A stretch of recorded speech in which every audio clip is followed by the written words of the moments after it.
How to insert an HLS or M3U8 link in OBS Studio for your stream.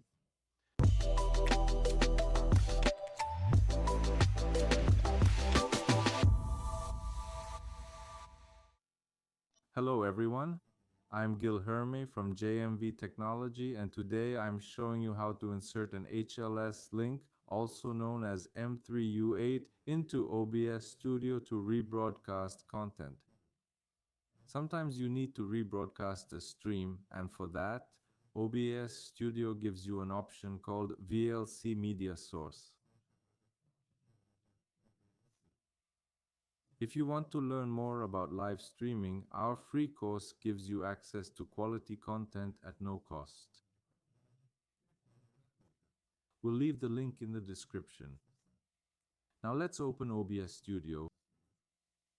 Let's create a source and select the VLC Media Source option. Here we'll click the plus icon and select Add Path or URL. Choose the audio track based on the stream link you are pulling from. If you're not sure, just paste it here and check if the audio is coming through in OBS.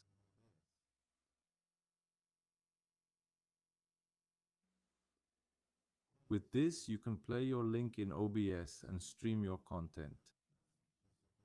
Now, if you want to stream with real-time accessibility, auto-generated captions, and multiple language options, we have an amazing solution: live transcription.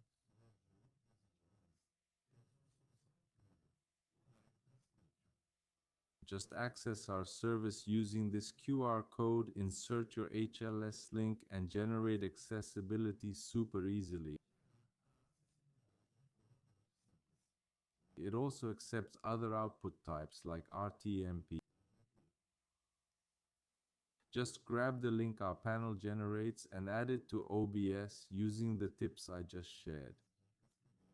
To learn more about live transcription, check our card for a tutorial on generating accessible links. So there you have it, a really simple and intuitive process. Make sure to check out this new tool. If you like this, leave a like, subscribe to our channel, and follow us on social media.